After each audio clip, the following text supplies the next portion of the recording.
Muito boa tarde, me chamo Milton José da Silva Neto, candidato ao curso superior de Polícia Militar, CSPM, que é o curso que seleciona os oficiais, seleciona candidatos para ingressar na Polícia Militar do Estado do Rio Grande do Sul, no cargo de oficial.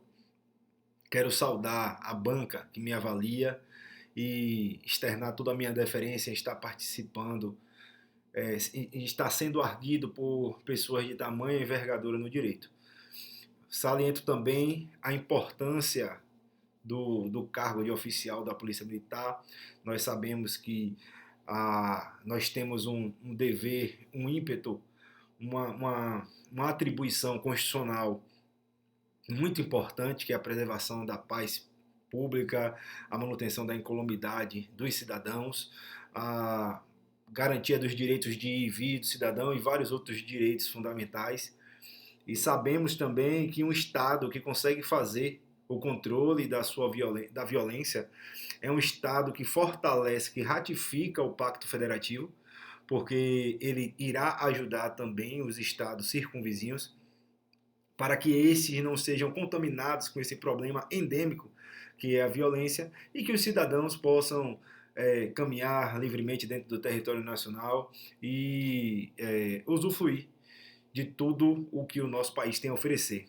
Nessa perspectiva, sem mais delongas, eu quero adentrar especificamente aqui no tema ao qual me foi sorteado.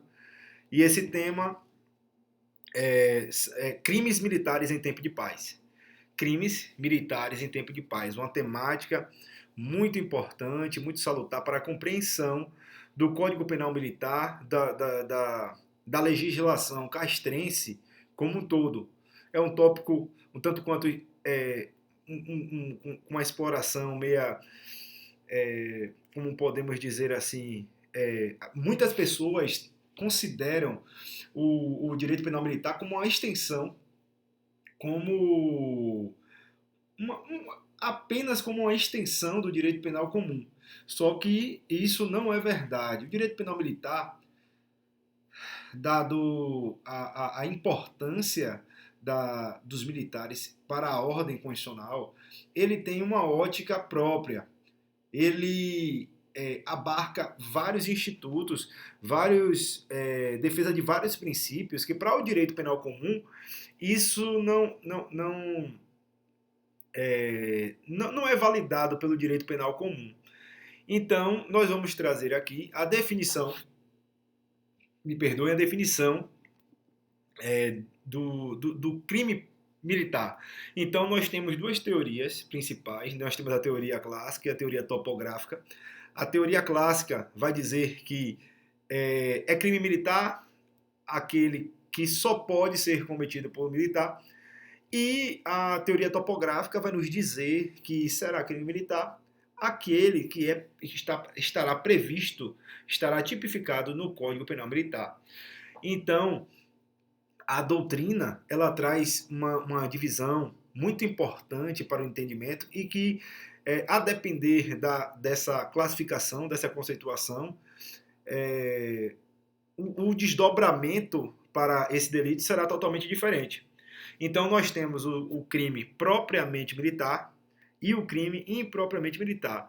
Vale dizer que o critério adotado, o critério mais aceito é o critério ratione legis, que é o critério que irá afirmar que será crime militar aquele previsto na legislação militar. É a lei quem vai delimitar quais são os crimes militares. É a lei que vai dizer o que é crime militar e o que não é crime militar, fazendo jus aí ao princípio da legalidade. Então, seria o Código Penal Militar que iria delimitar essas figuras, né, que são crimes militares. Então, o crime propriamente militar, o primeiro critério a ser observado é o critério ratione legis, que é o critério que vai nos informar que é a legislação, é a lei quem diz quais são os crimes militares. E também nós temos um outro critério a ser observado, que é o critério que podemos dizer, salvo me engano, a teoria das escadas, que o crime propriamente militar, ele estará definido pelo Código Penal Militar. Na verdade, me perdoe, apenas o militar é quem comete esse delito. Já nessa outra perspectiva, nesses outros requisitos, deve ser observado desses outros requisitos não, nessa outra classificação, deve ser observado 3 requisitos: a tipificação, as circunstâncias e a competência jurisdicional. Então, a tipificação, o primeiro ponto a ser considerado é que é a lei quem vai delimitar quais são os crimes, quais são os crimes que são militares. Então, em 2017 passou a existir uma reformulação e trouxe à baila uma outra classificação para o crime impropriamente militar. Então, a partir de 2017 para frente, os crimes, não só do Código Penal Militar, mas os crimes da legislação do Código Penal Comum e do Código Penal e da legislação extravagantes, a depender de algumas circunstâncias, a depender do agente, também seriam considerados crimes militares. Então, a observância aí é sobre a questão da tipificação. O artigo 9º irá tipificar quais são os crimes militares. Após isso, temos as circunstâncias, como já falado anteriormente, dado algumas circunstâncias, esses crimes que antes pertenciam apenas à legislação penal comum, agora serão também crimes militares. A exemplo, quando um militar da ativa pratica contra outro militar da ativa, um crime praticado por um militar em local sujeito à administração militar, um crime praticado por um militar em serviço, um crime praticado por um militar em uma relação atinente ao patrimônio da administração militar. Então, houve, a partir de 2017 surgiram esses novos contornos no que diz respeito à legislação castrense. Então, recapitulando um pouco, o primeiro critério, o critério ratione legis, é a lei quem define quais são os crimes militares. Aí essa teoria da escada irá nos trazer esses 3 requisitos necessários que, caso eles existam cumulativamente ou de forma alternativa, não, na verdade, cumulativamente, eles precisam existir cumulativamente. Então, a tipificação no Código Penal Militar, Código Penal Comum ou legislação especial. Circunstancialmente, eles precisam atender a algumas circunstâncias: militar ativa, contativa, lugar sujeito à administração militar, militar em serviço. E o terceiro requisito a ser observado é a questão da jurisdição.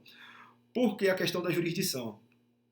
Me perdoem, a jurisdição, existem algumas especificidades no tocante à jurisdição. Por exemplo,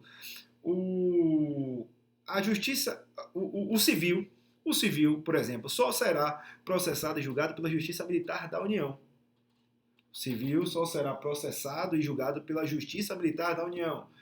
Crime doloso contra a vida de civil. Crime doloso contra a vida do civil é de competência do tribunal do júri. É o júri que vai ter essa competência nos casos dos crimes dolosos contra a vida de civil. Isso no âmbito da Justiça Militar Estadual. Porque os militares das Forças Armadas, quando em algumas missões específicas, os militares das Forças Armadas, quando em algumas missões específicas, missões estas que foram delegadas pelo Presidente da República ou pelo Ministro de Estado da Defesa, essa competência jurisdicional não passará ao júri. Então, esses são critérios a ser observados, trazendo uma breve recapitulação.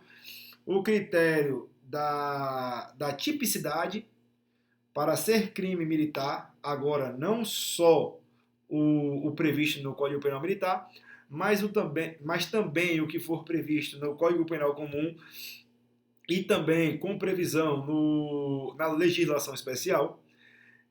A questão circunstancial, né? Lugar sujeito à administração militar, militar em serviço, contra contra o patrimônio da administração militar, e também a questão da competência jurisdicional. Deve ser observado também a competência jurisdicional para trazer essa classificação mais precisa sobre o que seria o crime propriamente militar e o crime impropriamente militar. Foi falado também da questão teórica.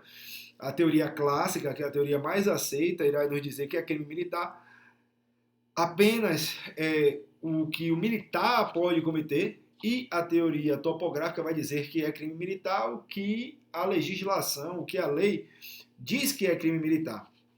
Essa é a principal diferenciação dessas teorias, que são muito importantes para a compreensão dos crimes militares em tempo de paz. Ademais, nós vamos trazer também um ponto muito importante, que é a diferenciação das teorias adotadas pelo Código Penal Militar e pelo Código Penal Comum. O Código Penal Comum, ele adota a teoria finalista. A teoria finalista. Já o Código Penal Militar, ele vai adotar a teoria causalista. A teoria finalista, nós temos, na verdade, nós temos a separação tripartite do crime. O fato é típico, antijurídico e culpável. Típico, porque este fato deverá estar tipificado em lei, deverá ter previsão legal, lastreado aí no princípio da legalidade. Não há crime sem lei anterior que defina, nem pena sem prévia combinação legal. Então, para que seja consubstanciado a teoria tripartite, é necessário que o fato seja típico, que o fato esteja tipificado na legislação. E também exista uma pena prévia anterior à conduta do agente. O fato deve ser antijurídico, o fato deve ser contrário à legislação. O fato deve ser contrário à legislação. Não basta que o fato esteja tipificado, ele deve ser antijurídico. Por exemplo, não pode estar sob o manto de uma excludente de ilicitude. Ele tem que ser realmente contrário à legislação. E a culpabilidade, que é o terceiro tópico dessa teoria tripartite, irá nos dizer que é necessário que o indivíduo tenha a capacidade de tomar para si punição. Esse indivíduo deve ser um indivíduo idôneo, um indivíduo que tem a capacidade de tomar para si essa punição. Então, aí fechamos a teoria tripartite do crime. Nessa perspectiva, o Código Penal Comum, ele adota a teoria finalista. Essa teoria, o fato, o dolo e a culpa serão deslocados para o fato típico. O dolo e culpa serão deslocados para o fato típico.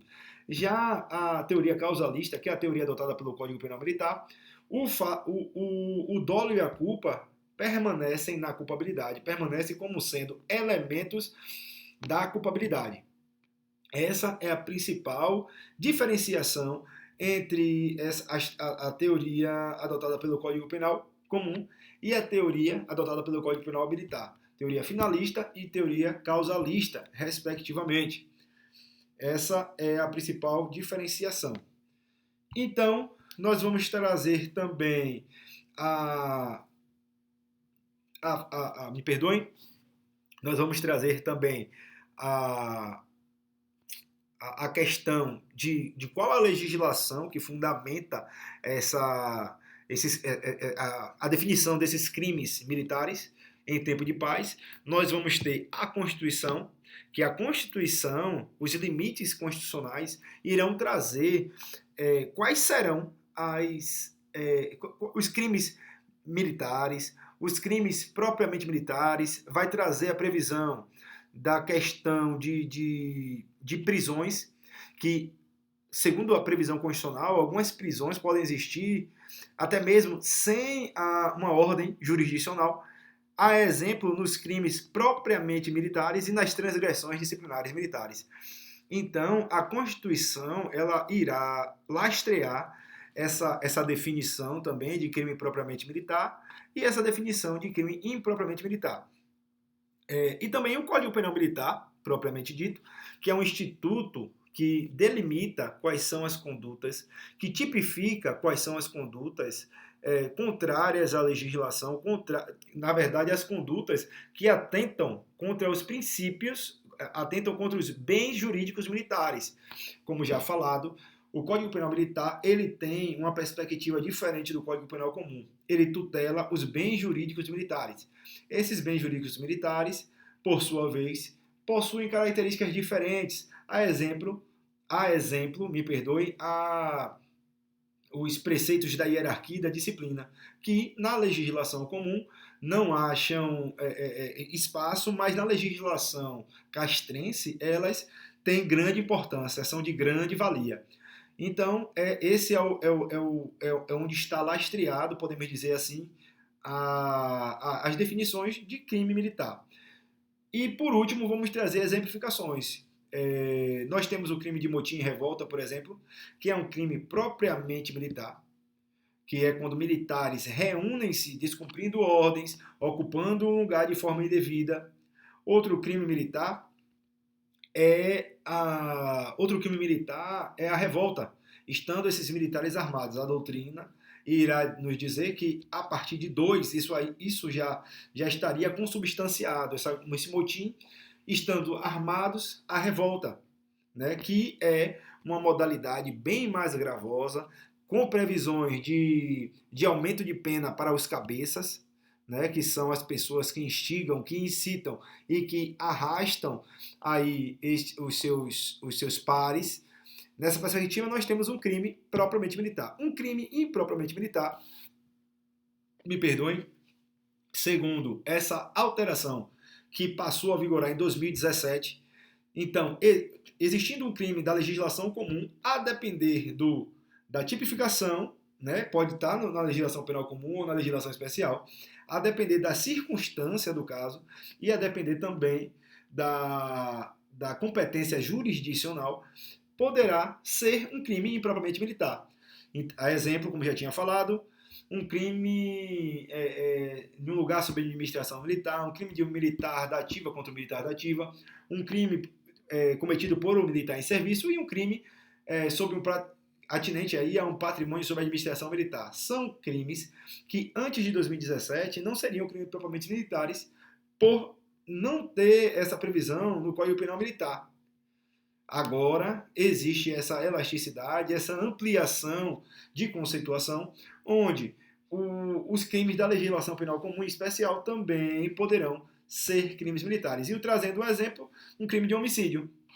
Um homicídio é um crime previsto na legislação penal comum, mas se o militar da ativa, por exemplo, comete um crime contra outro militar da ativa, ou então se o militar da ativa comete um crime contra um militar,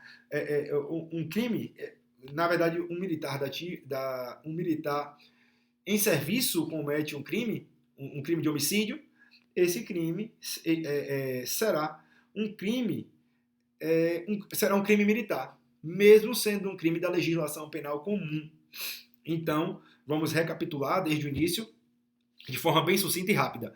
Nós trouxemos a definição da teoria clássica e teoria topográfica. A teoria clássica é crime militar aquele cometido apenas por militar. A teoria topográfica é crime militar aquele previsto na legislação militar.